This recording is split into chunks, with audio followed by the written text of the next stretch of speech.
All right. Good afternoon, everyone. Uh, First of all, on behalf of SMAP Foundation, I wanted to welcome you all to the today's college admissions prep discussion.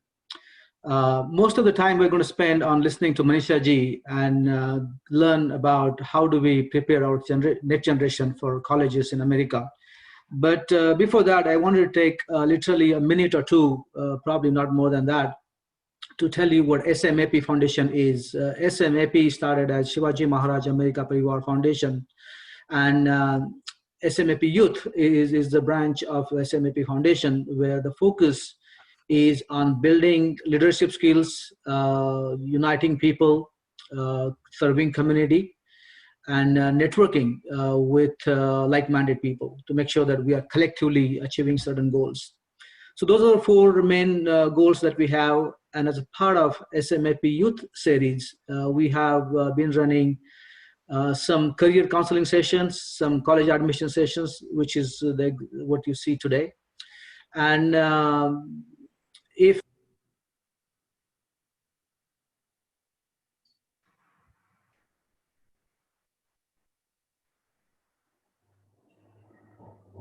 Vijay, I think we lost the audio. Yeah. Vijay, I think we lost the audio. We couldn't hear you, Vijay.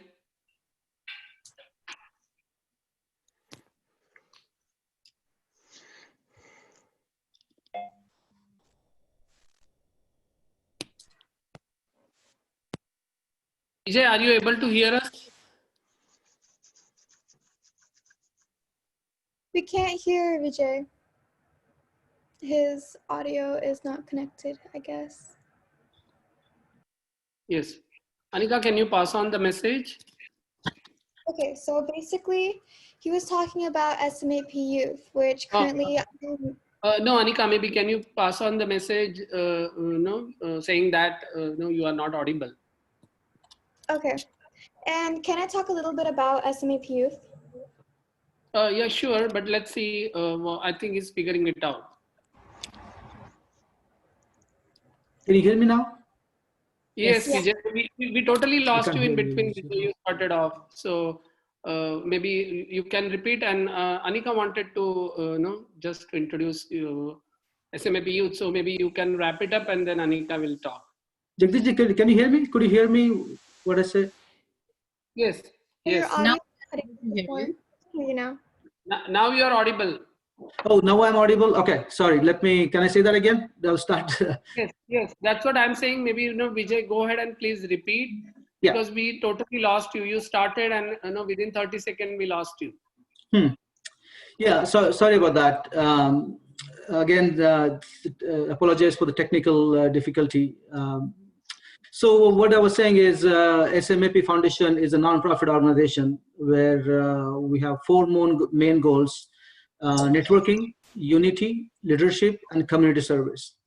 As a part of SMAP Youth, we're focusing on building those skills in our next generation.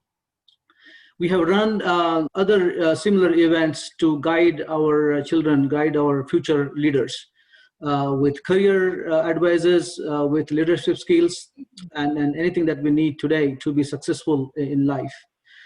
Today we have Jagdish ji, who will be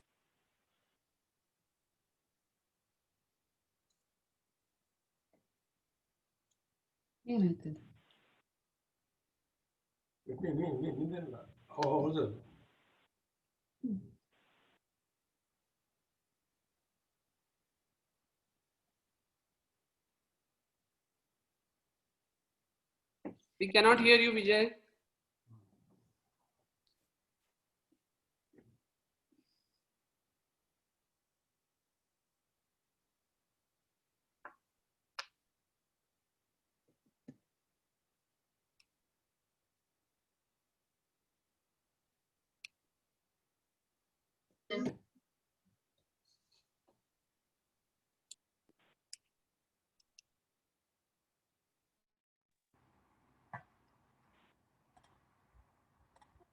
Can you hear me now, Jagdish ji?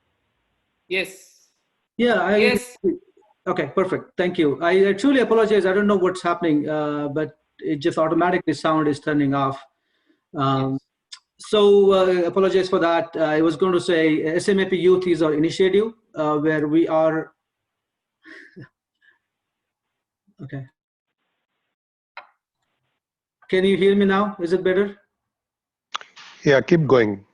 We can hear you. I think there is some technical glitch with the audio system, Vijay. Yeah. So I think I'm probably wrap up here by welcoming everyone and thanking Manisha ji and Jagdish ji for taking this initiative forward. So with that, Jagdish ji, would you mind just moving forward? Absolutely, absolutely. I'm really excited about this SMAP Youth Series and initiative, Vijay. Really thanks, and I feel it's going to take us long way, and it's very much needed. It's the need of the time, and SMAP is launching this initiative at the right time, is what I feel. And it's my absolute pleasure to introduce Manisha ji. I know her from many years here in Silicon Valley, and she is a certified college admission consultant, and she had her certification from UCR, University of California, Riverside. And she is into this profession by passion. So before this, she was an IT engineer here in the Valley. And this particular college admissions and SAT and all the anxiety and all the, all the stuff around it made her to basically move her gears towards this college admission counseling. She has been doing it from last 5+ years and helped many students. She is focusing on UCR students as well as out of state and private college students. She is helping international students also. Socially also, she is very active. She has been volunteer for Hindu Swayamsevak Sangh from last 20+ years and currently acting as a curriculum director as well as volunteer for the Om School, which is a big initiative for having a Hindu school here in US launching, and that's a big initiative from HSS, and she is constantly working for it. So with this much, I would like to give it to Manisha ji. I know everybody is excited and they want to learn, and since early application deadline is around the corner, and many parents and many students are worried about and stressed up, and then looking forward to have some tips for the application submission. And I would like to hand it over to Manisha ji. Manisha ji, welcome. And this is our first initiative, first of the first event of this SMAP Youth Series. Very welcome, and I hope everybody will enjoy. And now everybody is, with Zoom and all, everybody is now very well with it, turning on videos, asking questions, chat. Everybody knows it. Just a couple of suggestions. Rather than raising hands, we will basically go with the question answers using chat. There are moderators who are constantly watching and keeping a track of all the questions you have. The presentation, Manisha ji will take us through her presentation for first around 40 to 45 minutes, and then we will have Q&A, and you can ask any of the questions after that, and we'll take it up in the order in which we receive them. So thank you, Manisha ji, and let's start with the presentation. Thank you, Jagdish ji, and thank you, Vijay ji, for hosting the event. Good afternoon, everyone. So advantage of COVID, I would say that we can connect virtually with everyone, no need to for the opportunity to meet in person. So this is like one of the opportunities, I would say. Before I start my presentation, if I could quickly get, everyone can just quickly write in the chat box how many freshmen, seniors, sophomores, juniors are there. So it will be easy for me to flow through the presentation. So you can quickly, I will just pause for a couple of seconds and you can mention 9th, 10th, 11th or 12th grade. So that will be helpful.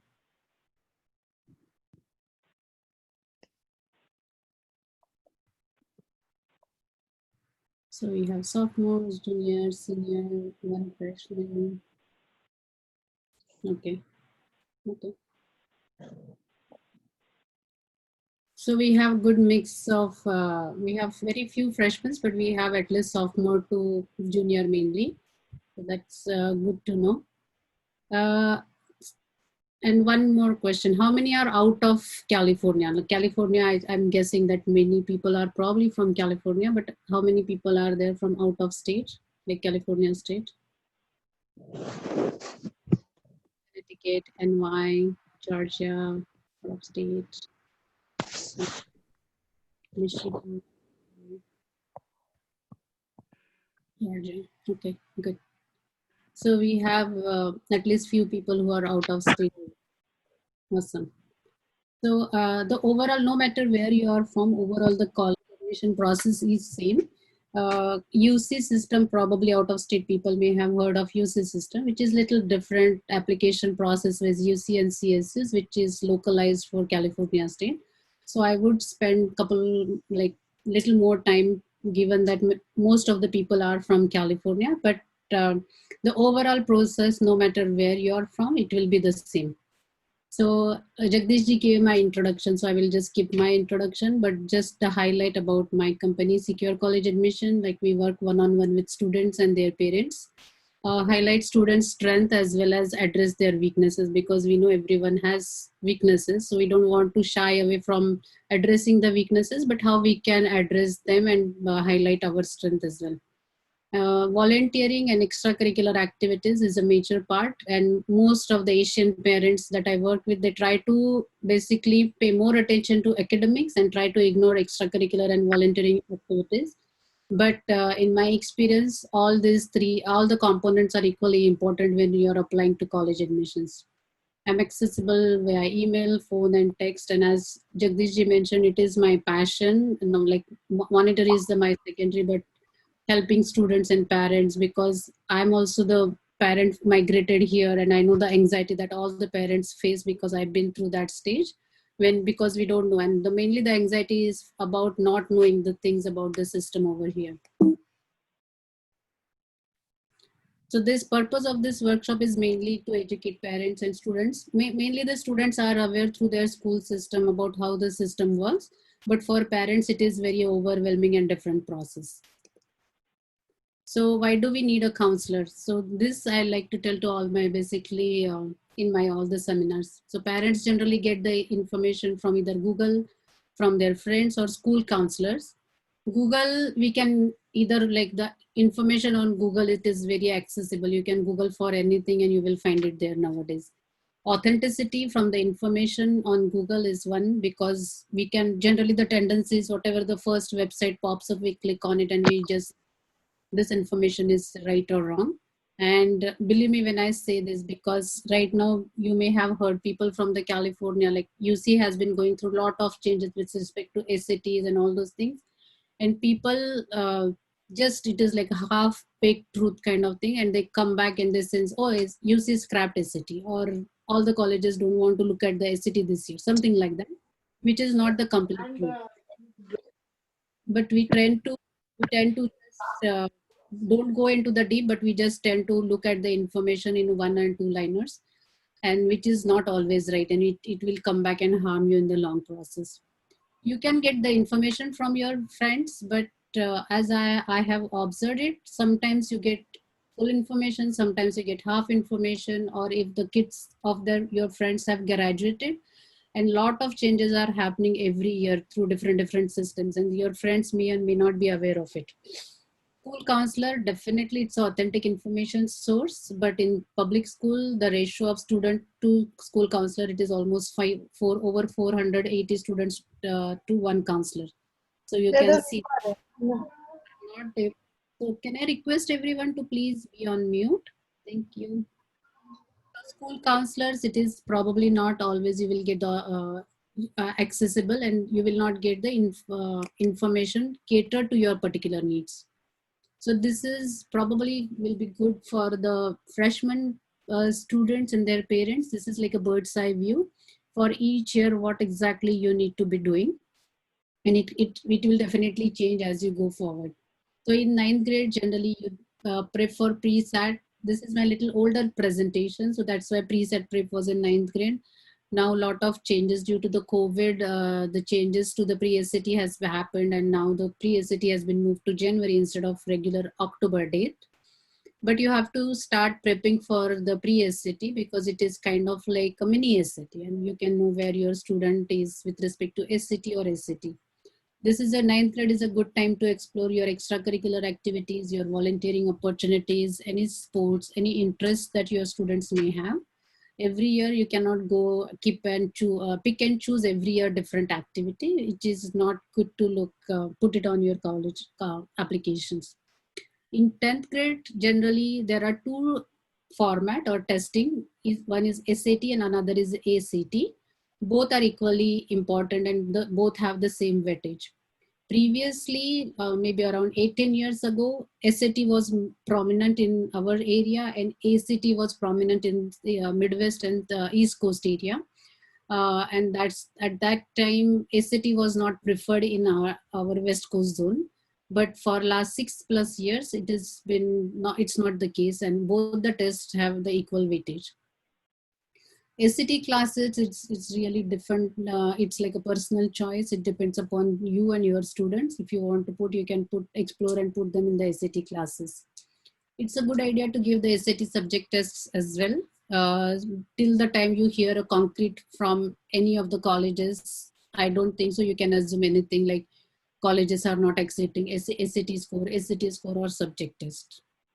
By 10th grade for the parents, I'm glad to see a lot of sophomore and freshman parents are here, but by 10th grade, at least the parents should get educated, know what exactly the process is here if you are not aware of it, because it is a very flexible process. Most of us are back, took our education back from India, and we have a totally different mindset and education system, but the system here works very differently. So it's a good idea to get information about how the system works here, so that later on it will avoid you the anxiety. By 11th grade, you may have like traditionally. I don't think the slides are moving. The chat is saying the slides are not moving. Sorry? The slides are not moving. Are they supposed to be moving? We are seeing the first slide only. So you are not seeing the bird's eye view slide or not yet? No, we are seeing only securecollegeadmission.com slide. Okay. First slide. Is it okay now? Yeah, it's okay now. Okay, thanks for letting me know. Yeah, it's okay, Manisha ji. Maybe if you want to just glance through the previous slides and then come back to this, just quick. So there was nothing. Okay, let me see. So this one was my previous slide. So we are just kind of like the second slide itself. So this is the one basically I was just talking about what you should be doing in 9th grade, 10th grade, what the parents should be doing, and 11th grade. Now I'll just touch base upon, sorry about it.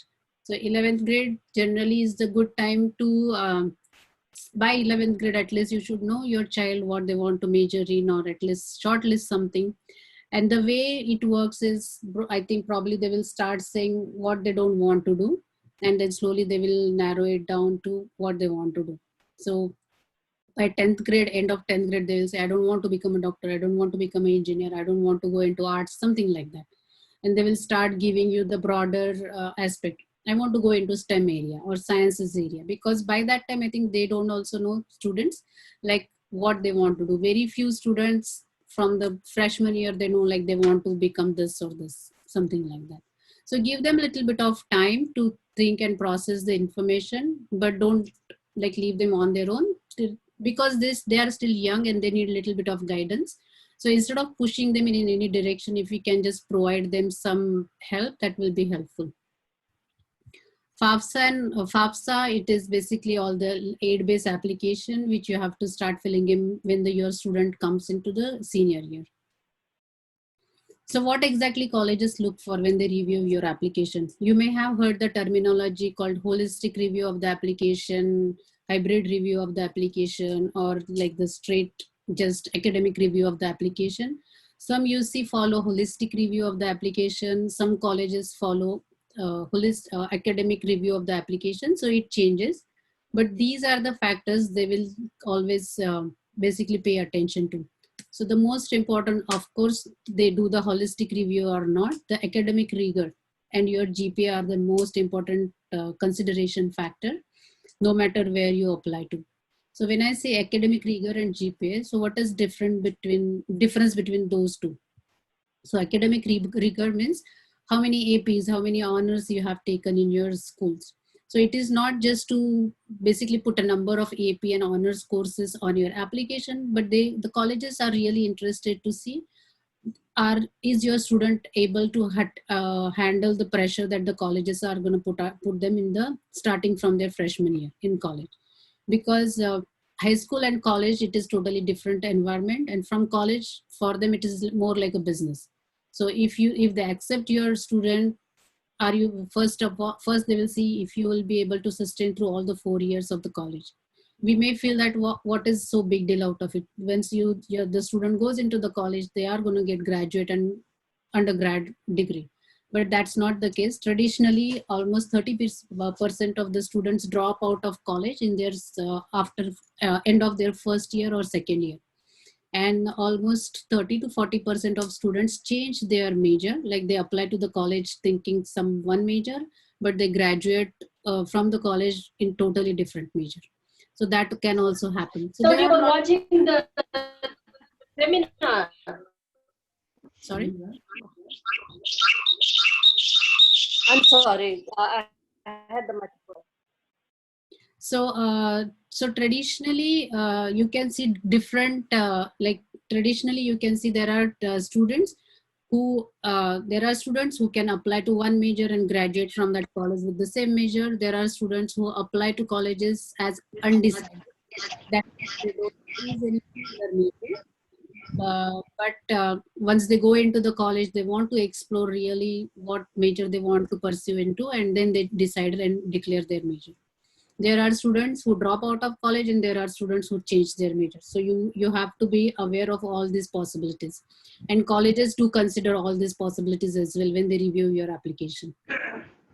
So that's why they check the academic rigor. So academic rigor means if you will be able to handle the college pressure academically. So AP courses is equivalent to college level courses, and is your student ready to handle that pressure starting from day one? GPA, of course, like what is your GPA or the academic strength per se that your GPA will decide. Each colleges will ask you, UC will have their own prompts. Out of state colleges, if they are part of Common App portal, Coalition portal, or some different portal, they will have their own essays to write about. And then it is mainly they are asking you, they want to know more about you, who you are as a person. So generally the essay prompts are, tell us about yourself. What are your passions? What are your weaknesses? What are your strengths? Something like that. And that is the area where you can tell them about who you are as a person. Your SAT and SAT score. A lot of colleges are dropping the SATs as their admission requirement. Like each year you will see 5 to 10 colleges declaring that they are not accepting the SAT score as their evaluation criteria.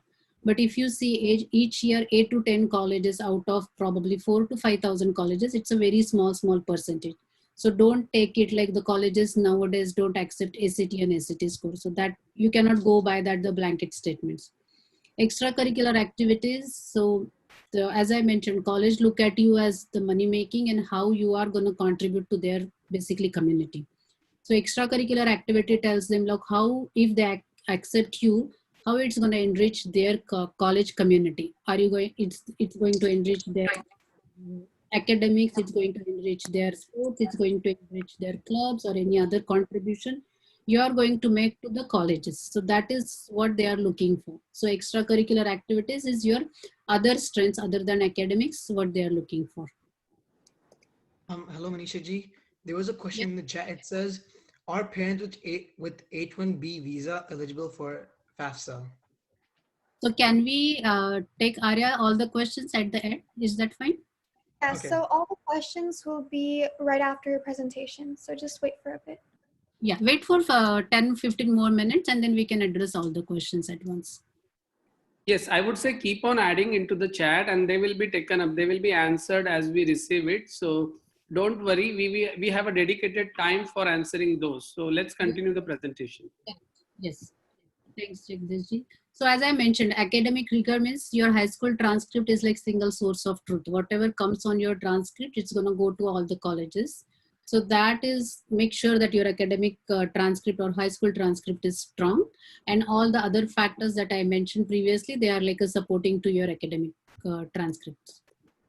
So these are just, so NACSC is an organization. It's called National Association for College Admission Consultant. I am part of this organization, and every year they publish this data, and this is a nationwide data. It is not specific to, it's a national level data. So the percentage, it's not going to add up to 100, but why I put up this slide is to show you the importance of all the activities that I mentioned previously. So grades in college prep course and strength of curriculum, and grades in all courses. So that means basically what are your grades in AP and honors courses, how many AP and honors courses you have taken, and what are the grades that you have taken overall, like unweighted and weighted GPA. Admission test scores, this is the last year's slide, and then still they are considering the SAT and SAT score as well.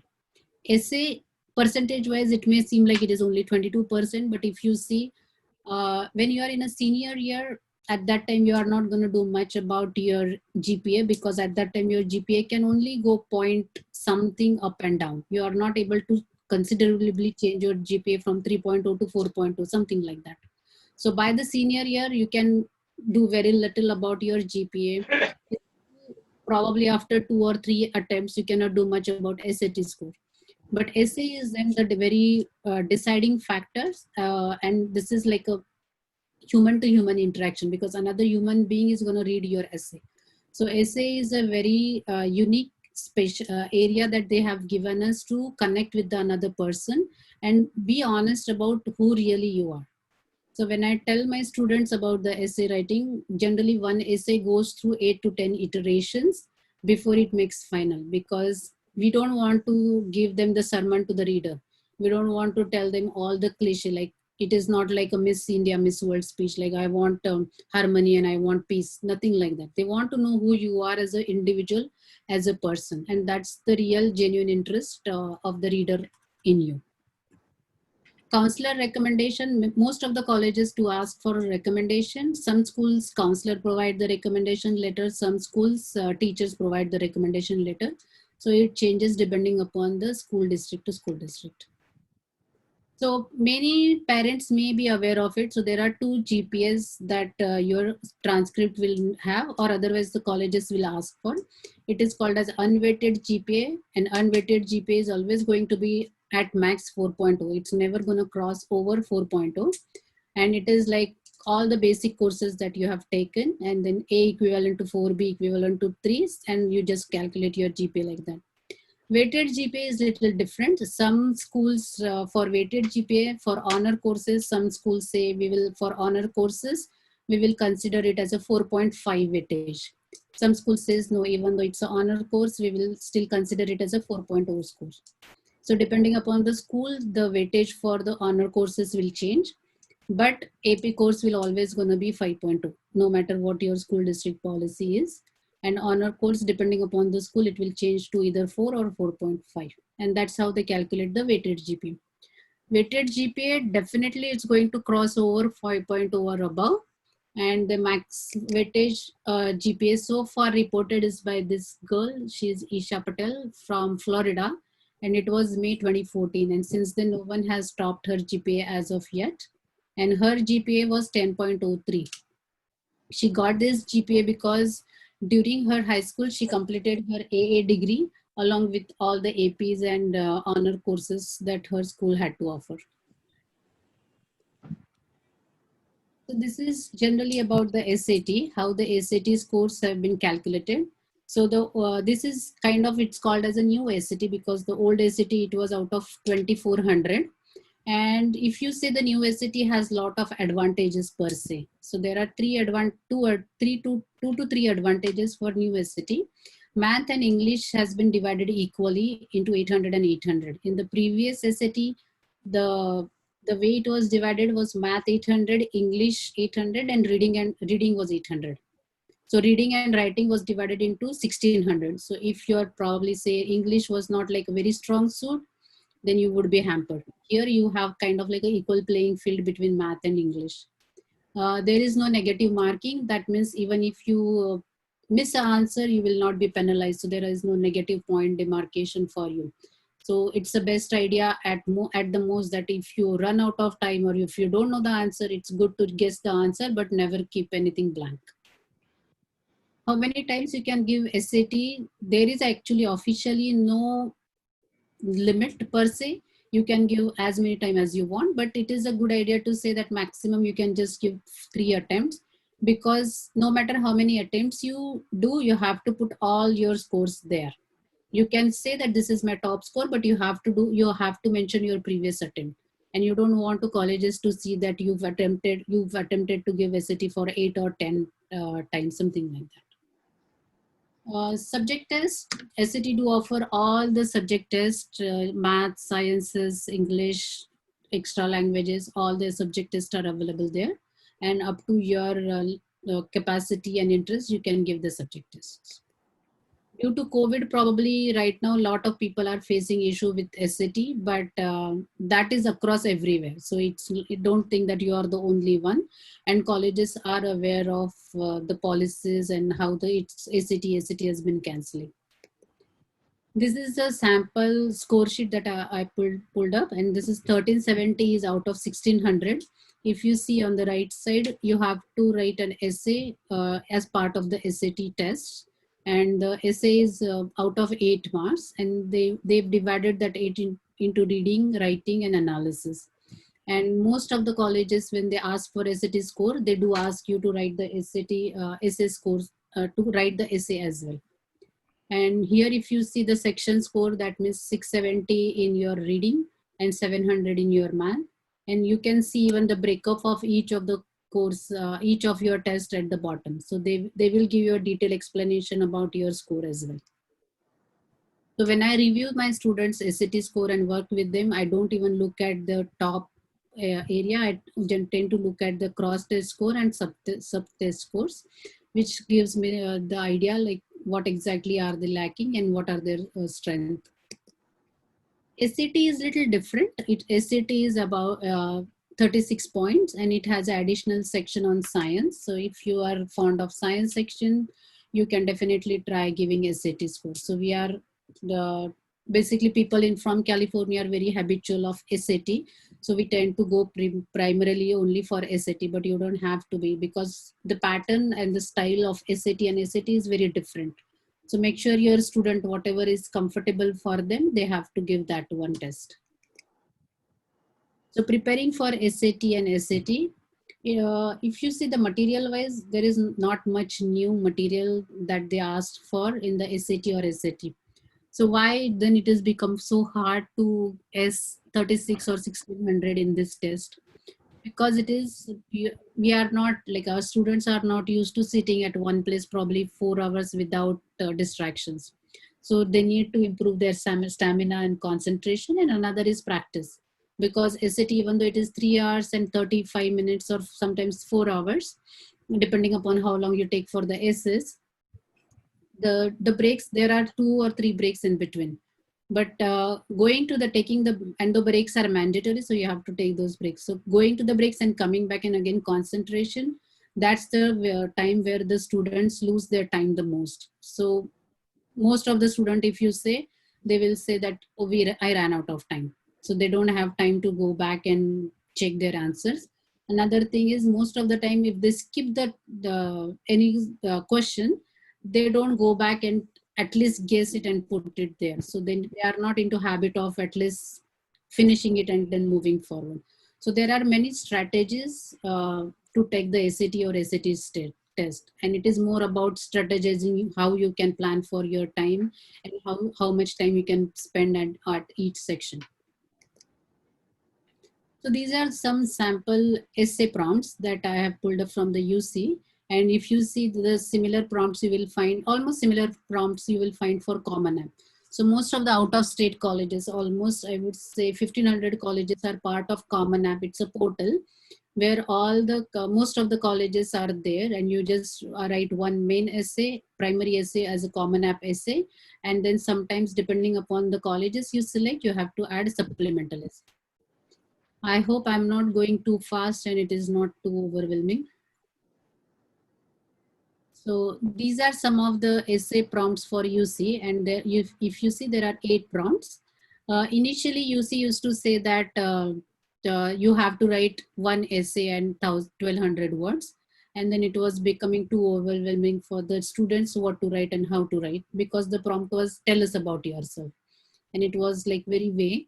So to simplify it, what they have divided it, they put it kind of like a question answer format. So they divided that prompt, like they still, if you see here, they are asking about yourself, like who you are as a student, but instead of writing it in 1000 words, you have to choose any 4 prompts and write each prompt for 350 words. So these are some of the portals that I've been seeing, that like there are all the 10 UCs are part of one application. These are some of the private and out of state colleges, and it's called as a portal. So Send EDU is a one portal, Common App is very popular and known portal, and Coalition application is third portal.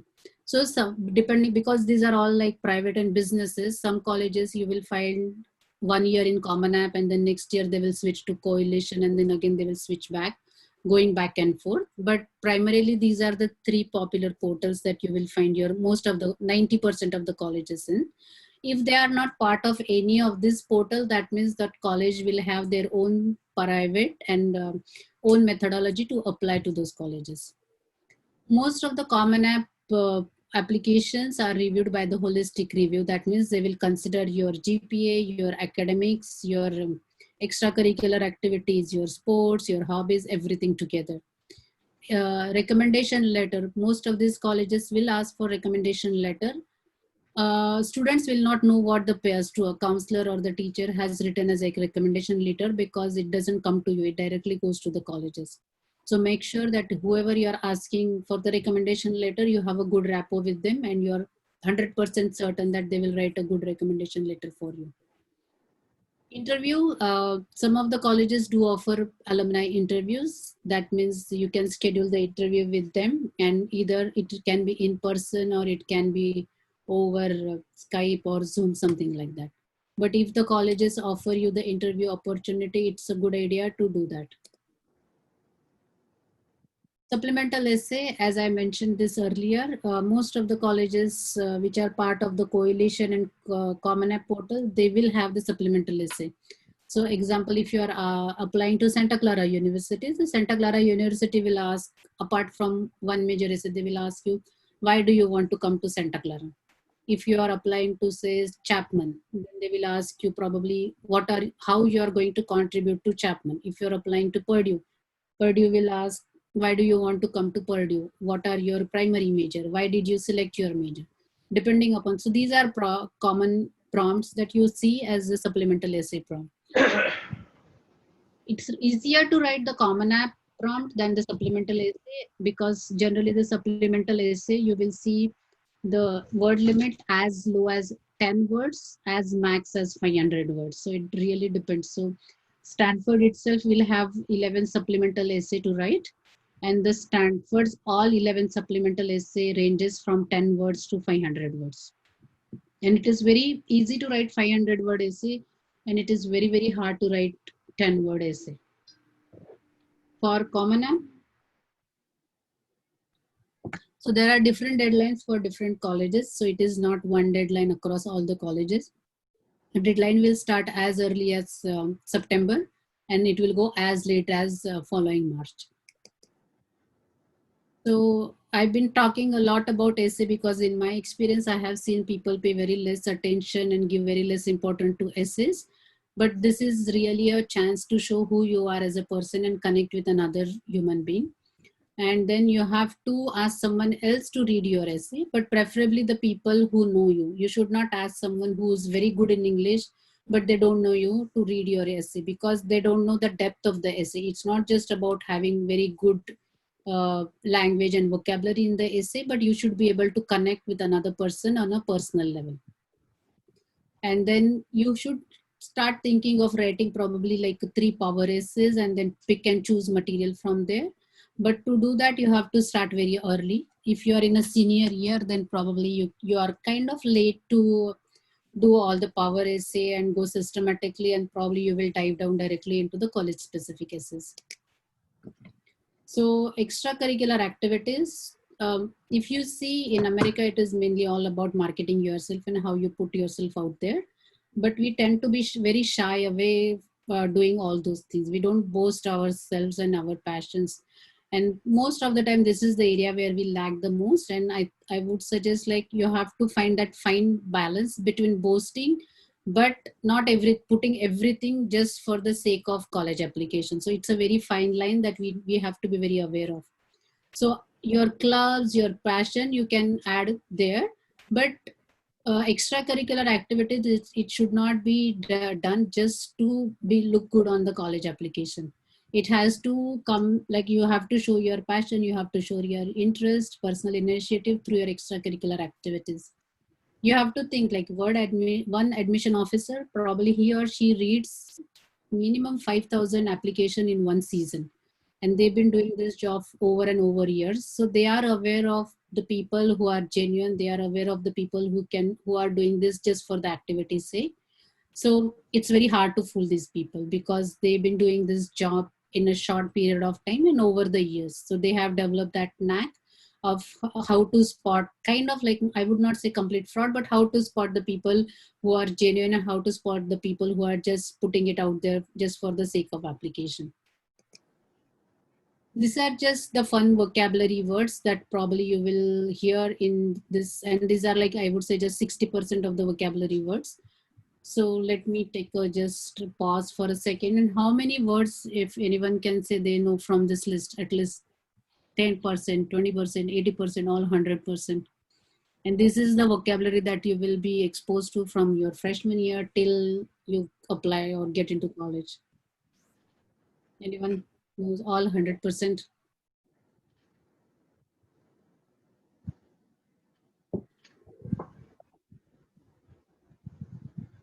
%, okay. 50%. That's good, okay. So this is mainly for the parents. Students may be aware of this word. Parents may or may not be aware of these words. But don't get bogged down by all this word because this vocabulary is going to keep increasing day by day.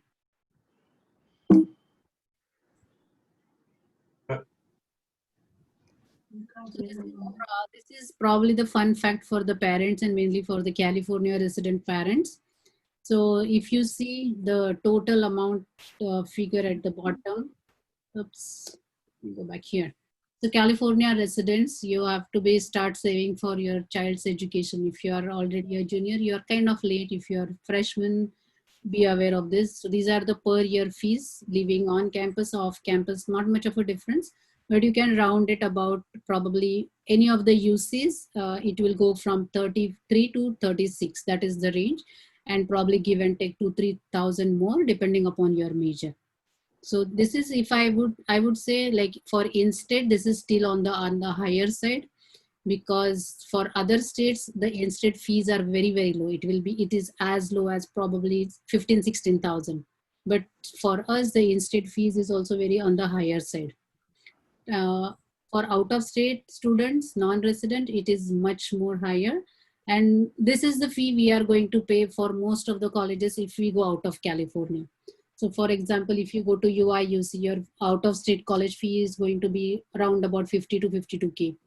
Any other college that you see out of state, generally the fees, the lower side, the fees are going to be 46, 47, and upper side, it's going to go up to 80K, depending upon the college that you choose.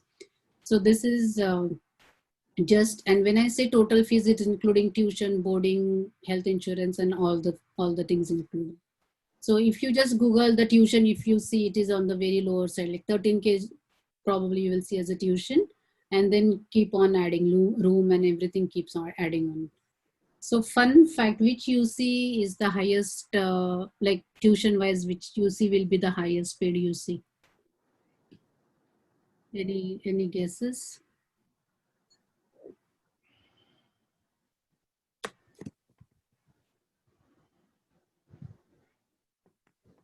UCSB, UCLA,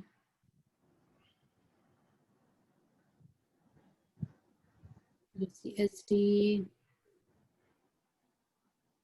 okay, Berkeley, no. So the surprisingly, Berkeley is on the lower side actually, like tuition wise. Berkeley is the lowest, probably around 33, 33.5, something like that. Highest paid UC is UC Santa Cruz. I'm still wondering why it is, because they're still dorms, some very old. Probably close to beach is maybe the reason, beach and close to Bay Area. Not sure why, but the UC Santa Cruz is the highest paid as of now. It is close to 36, 37,000. So that's the tuition you see. So these are some of the Ivy League colleges, and Ivy League college, if you are in the junior year and if you think you want to apply to Ivy League colleges, I would say you are too late. To apply to the Ivy League colleges, honestly, you have to start thinking about it from 8th to 9th grade onwards, because the criteria is very, very different for Ivy League colleges than private or out of state colleges. Their evaluation factors for the application, it's totally different. So if your application come to me, I am the admission officer, then I review your application, and then I have to present your application as a yay or nay case. Like I say, like Manisha, I'm the reviewer, and some say Atreya's resume come to me, application come to me, and I like Atreya. Then I kind of became like an advocate for Atreya, and I have to go in front of a committee of 3 to 5 members, and I have to say like why Harvard or why UPenn has to accept Atreya, because these are his qualities. So my job in that case is to convince that team of 5 members that they have to accept Atreya because these are the 5 factors, something like that. So this is the one way they review the application. Another is 3 to 5 people will review the same application, and then they will take a vote out of those 5 people. If the majority vote says yes, then the application is admitted. If the majority vote says no, then the application is rejected. So it's a pretty review process for the Ivy League colleges. So financial aid, we had some question, but I will just cover financial aid. So generally the latest deadline for financial aid is after your senior year, 30th of June. But as soon as you enter high school, then by I guess August end, the financial aid applications are open. And from that time you can apply anytime, financial aid application. It's a pretty extensive application, but if you connect with your tax document, then it becomes easy. It just takes all your data from your tax documents, because it does ask for 3 years of tax documents, then your assets and all sorts of things. So there are different kind of financial aids. FAFSA is one because it's a federal grant, but there are different grants and scholarships, and there are loans, and then work study. So these are the 3 popularly major programs. So subsidized and unsubsidized loans, most probably the Asian, if they are working in IT industry or if they are having a 6 figure, they will not be eligible for subsidized and unsubsidized loans. Grants and scholarships. So generally the scholarships are merit based, and then some scholarships are need based as well. So depending upon that, you will receive the scholarship. Work study is like when your student joins the college, and through college, if they want to earn money, being the teacher's aide or being the part-time worker in cafeteria somewhere else, then it's called as a work study program. So generally, in summary, I would say like start looking at colleges that you may be interested in. Maybe probably from junior year is a good time. It is a time, high school is a time we take too much of a sometimes pressure. Like I know it is a lengthy process of 4 years. It's not like a 1 year process, but whatever you want, you have to, and things are going to be changed. Like whatever you think of yourself as a freshman year and junior year, it's going to change because you develop yourself, like emotionally you change, everywhere you change. So it's fine to change, but you don't have to change everything very drastically. So sometimes you have to be very mindful of the activities, clubs that you apply. So you have to start your building your application early, as I mentioned, that start identifying extracurricular activities, your hobbies, your passions. Your application has to be very balanced. It has to be quantitative and qualitative. So you cannot have 50 activities picked like here and there, but you cannot have only 2 activities as well. So that's a very fine balance that everyone needs to figure it out. And students, it is like the high schoolers are probably, I think 16 year old. So they are very young. to take all the decisions. So that's why, and as I said, the school counselors, they are there to help, but they are overworked. So it's a good idea if you can get any experts help or parents can help, but be there for them through this time. I would always say, like, lots of information or the no half information is very harmful.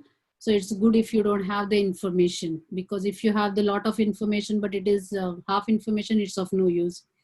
So parents, you have to be very supportive of your students, because they go through very overwhelming process, and especially in the junior and senior year, because most of the schools offer APs and honors only through junior and senior years. So as their AP and courses academic rigor goes, it is stressful for them. And nowadays you may have seen that no matter which state you are from, the high school has become very competitive. There are pros and cons, but it puts a lot of burden on students. So you have to be very patient with your students. Parents have to mention very positive atmosphere in the home, and it is same for students as well. So parents, if they don't know anything, it's going to add to their anxiety. So it's a good idea to keep that information flowing between parents and student. Lot of things that we can add here where students can, so whenever my student's parent asks me, he likes basketball, but if he's not going to go into the regional or national, should we stop it? And I would suggest, why you have to take everything for the application's sake? Think of it as a basketball for your student as a stress-free, some half an hour, 1 hour. And if he is stress-free, he or she is stress-free during that time, then probably they can positively contribute more to their academic. So don't think each of their activity only through the lens of your application per se. And then counselor are basically the hired help, because my whole day and night kind of goes through all these processes, and I deal with very different students. So my students, I have the varied students each year, and my lowest students GPA was 3.1, not even 3.1, 3.0. And highest, of course, most of the Asians, you know, they have like perfect 4.0 GPA. So I have seen varied students and varied GPAs and mindset of the students as well. So these are just my services. I provide the guidance for as early as freshman year, and as late as I still get the calls from seniors now for their essay help, their college list finding and chances and all those things. Academic course selection, what extra courses they can do. And I provide specifically different essay packages for them, because as I mentioned, each essay goes through probably 8 to 10 iterations. It is not like whatever they write in one go and we make it final.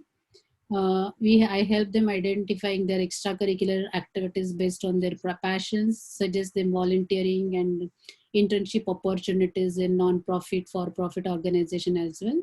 And as Jagdish ji mentioned, each year I get at least 4 to 5 international students, because believe me, you're competing with international students directly who come here for undergrad. 10 years back, the case was international students used to come here only for masters, but that scenario has changed a lot. Now the students come here for undergrad as well. So you are in a great competition with students from all other countries as well. This is my contact information, my email address, my phone number, and my website is undergoing some changes. So probably you will not see all the information up to date on my website, but I have my Facebook page where I put all my tips and suggestions. And I have a couple of WhatsApp groups for parents to ask their questions and everything. So let me stop here now, and I think we can go over to the questions anyone has. And probably Atreya and Anika can moderate it. Okay, so right before the questions, I you. want to talk a little bit about SMAP Youth and our contact info, since SMAP Youth is a pretty new branch. So if you want to contact us on Instagram, you can visit at SMAP Youth. And if you want to visit us on Facebook, our page is at SMAP Youth USA. And basically our goals include creating strategic, athletic, mindful, and passionate teams. So thank you for your presentation, Manisha, and it was very informative, and we can go on to the questions now. Okay, so the first question was, do UC universities require SAT scores? So depending upon which grade your student is. So if you are current senior and then current junior, UC has specifically say that it is test optional. That means if you give your SAT and if you put the scores, they are going to look at it. But for current sophomore and senior, it is test bind. That means you are not even allowed to put your scores.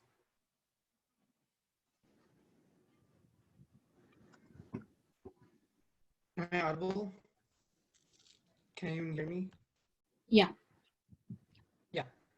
The second question that is in the chat is, are parents with H-1B visa eligible for FAFSA? No, so FAFSA is only for green card holder and citizenship holders. So parent H1B or L1 parents are not eligible for FAFSA, unfortunately. They can apply if they are in California. There is a CA profile, CSS profile or something. They can apply to state level grant. FAFSA is a federal grant, so they are not eligible for it. Arya, you are not audible enough. Good. So maybe, just check. And Anika, you can go with the next question. Okay, so for the next question, I don't know if this was already answered in your presentation, but what is a power essay? Sorry? What is a power essay? So power essay, so on an average, each student generally write, and when I say essay, it means including supplements as well. So each student generally write 20 to 25 essays when they apply to colleges. And because nowadays, due to the competition, initially, when I started, my initial students, they used to apply to only 10 to 11 colleges. But now due to the competition, they apply as many as 30 to 32 colleges, as low as probably 20 colleges. Like 20 to 23 is like a now reasonably average number. You know, if you apply to 20 colleges, you have, sorry? So you will have some out-of-state colleges where each college probably will ask you to write supplements. So instead of writing all the 20 different essays, what I suggest is you write one or two or three power essays. But that means one essay you can just talk about yourself, like what are you, who you are as a person, and then we can choose the material from that power essay. Another question in the chat is, how many AP classes should you have before senior year? So there is no fixed number. Nowhere you will see that this many APs are required to apply to any of the colleges. So you have to find that balance, and there is no right and wrong answer. There is no fixed answer per se. I cannot say like 6 APs, 4 APs or 10 APs. But on an average, generally people take maybe on the lower side, I would say 4 APs. On the higher side, they go crazy and take all the 10, 12 APs.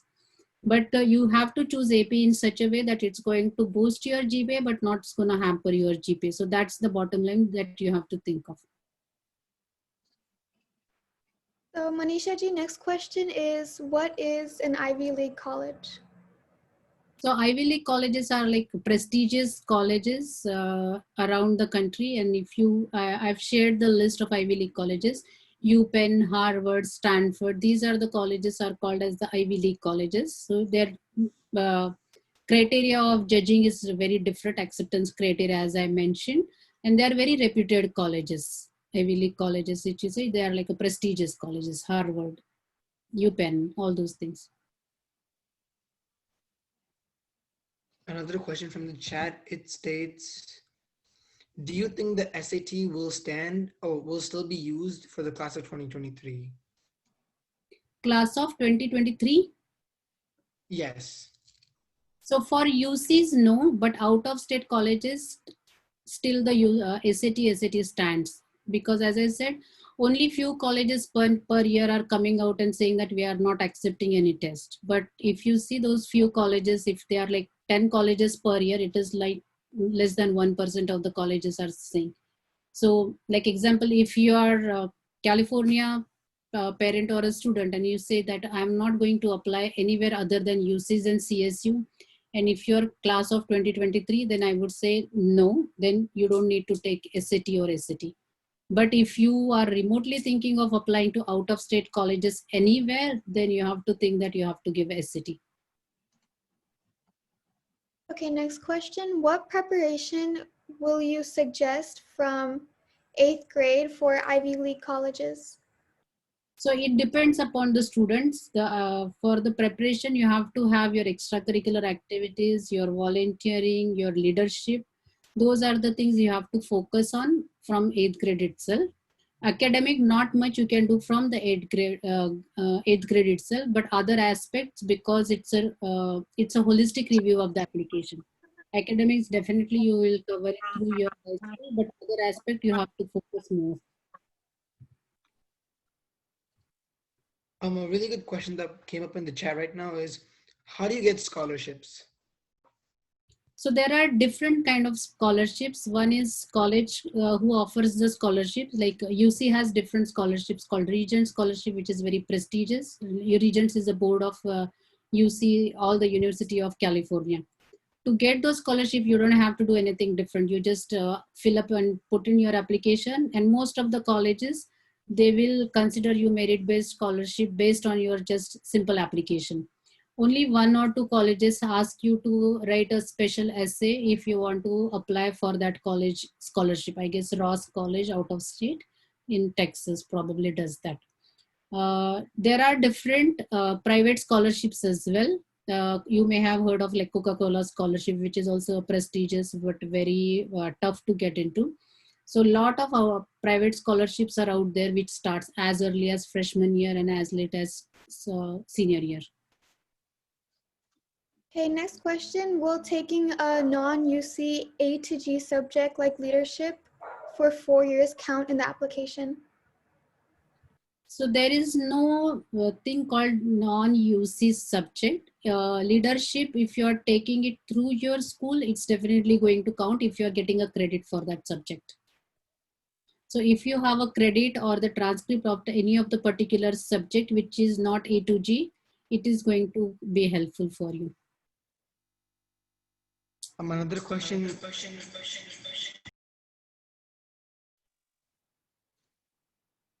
Sorry for the echo. A question that popped up right now is, what are the SAT requirements for seniors this year?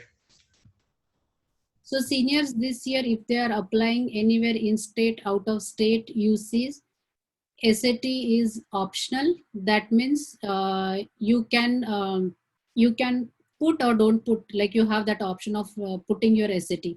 But once you put, but like for UCs, they specifically say that if you put your SAT score, it will be looked upon it. So it's not like they are going to ignore your score. So think of it that you have to put your score. If for any chance you were not able to give the SAT due to COVID or your centers were closed or something of that sort, you can probably address that through your one of the essays. Okay, do Ivy League colleges take SAT scores into account more or less than any other college? So Ivy League, it's not more or less. For Ivy League colleges, it's again, it's called a holistic review of the application. So they will give equal weightage to your SAT score, your extracurricular activities, as well as your academics and your essays.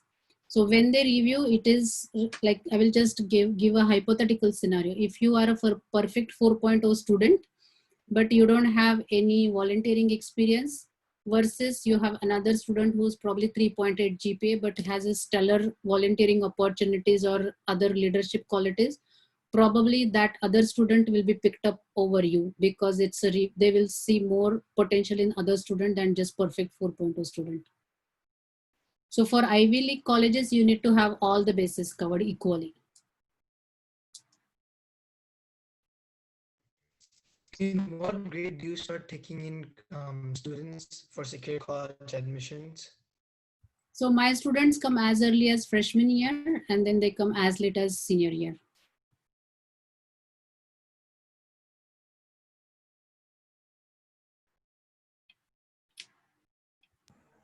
Do you think seeking counselor help like secure college admission will help in getting scholarships? So I do provide my students the list of private scholarships as well, depending upon their interest. you have to see the scholarships are at two levels. One category is national level scholarship, like Coca-Cola scholarship. It's a national level scholarship, and then some are called local level scholarships. So depending upon their area and interest, I do provide them the list. They have to apply independently. And these private scholarship, generally they will ask you, like example, Google Doodle. It's a scholarship for students. So Google Doodle scholarship is like, they will ask you to do a doodle for the Google logo acronym. And then each year they pick one student and then they give the scholarship, probably 10,000 or something. So if you, the ratio of the private scholarship is, if you apply to probably 30 scholarships, you will get into 1 or 2. So that's the ratio of any level of scholarships. And you have to do something for that particular scholarship. Like you have to write an essay, write a poem, do an artwork, write a jingle, all sorts of things will be there. So if it's a lot of work from the student side, they should be able to commit to the time, give the time to prepare for the private scholarships. Okay, so does Secure College Admissions guides for medical college admissions?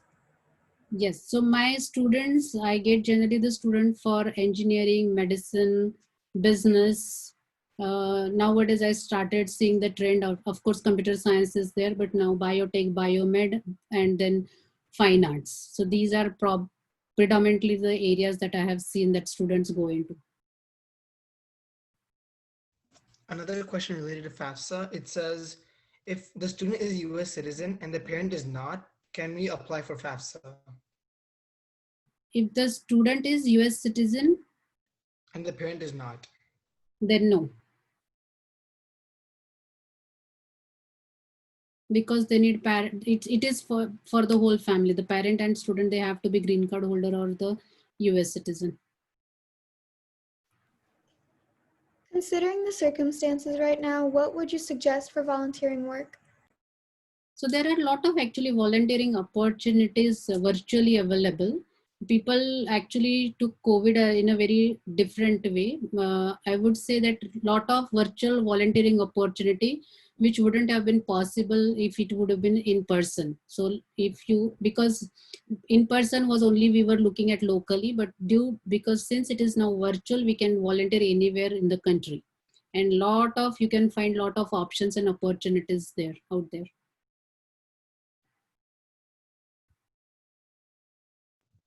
One person states, is there any different preparation you would have to do if you want to get into an Ivy League? If so, what sort of preparation? So Ivy League, it cannot be just a generic preparation. It generally becomes like a individual person-centric preparation. And to prepare for that, we need to know the students, their strengths and weaknesses, and depending upon that, the prep will start. So for everything, it is like there is no like one size fits all policy, and specifically for Ivy League, it has to be very like custom made policies for each of the student. If I submit my Cal State application today, but I retake the SATs on November 7th, can I update my application later on once I get my score? Yes, you can go to the portal and you can update. But when you submit the application today, you do have to provide them your whatever the old SAT score, and then later on you have to go to the portal and update the new score.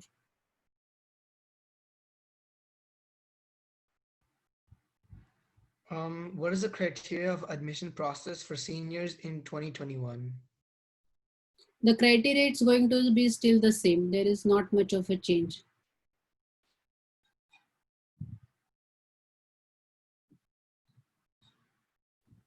I think most of the questions are covered, but a couple of questions are missed out, and maybe I don't know, because of the technical glitch or so. Anika and Arya missed, and those are like, what are the extracurricular activities you recommend? So extracurricular activities, I don't recommend like just flat out like these are the activities. Like generally I see people go to libraries, people go to hospitals. So I don't suggest just doing the activities that everyone does it just for the sake of volunteering, but whatever is your passion and interest, and it can be very small like going to the neighborhood park and cleaning the park, or teaching some kids something different. So the activity can be very unique and different, but it has to be your passion and your interest. And one more is, what is the stance of private colleges regarding SAT? So as of now, all the private colleges except the one who have already announced last year, this year most of the colleges are saying test optional.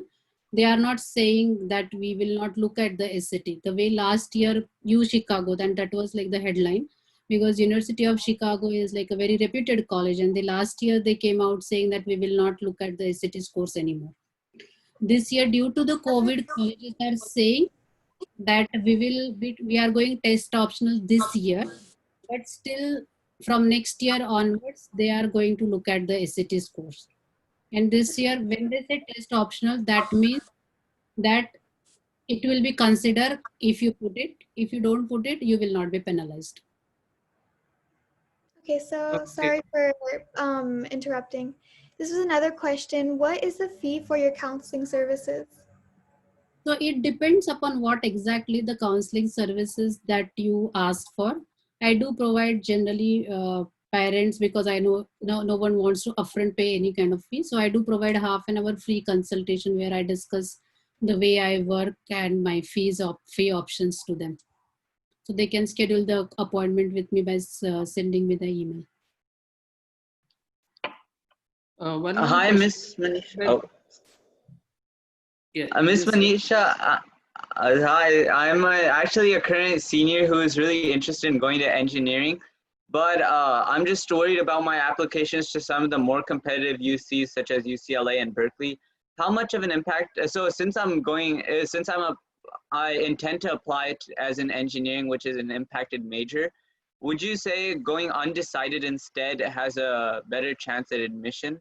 And even how likely is it to be able to switch into an impacted major? So if it is the impacted major, so it depends upon different criterias. First of all, your GPA. Right now, what is your current GPA? That will decide more if you want to go into undecided or not.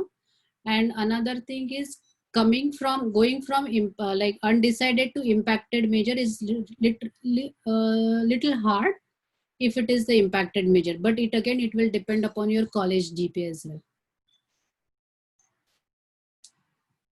Thank you. This is There another was one more missed out question, Nika. Maybe do colleges calculate their own weighted GPA? So the question is about weighted GPA done by individual colleges. Yes, so the colleges, most of the time they will ask you to list down, like most of the time they will say put down your GPA, weighted or unweighted, and they will ask you to list down all your courses and grades, but the colleges do calculate their own GPAs as well. So this is another question. I'm a junior. I'm from New Jersey. If I plan to go to Harvard University, do you suggest it would be better to move to Boston? No, it's not going to make much of a difference if you are closer to the college.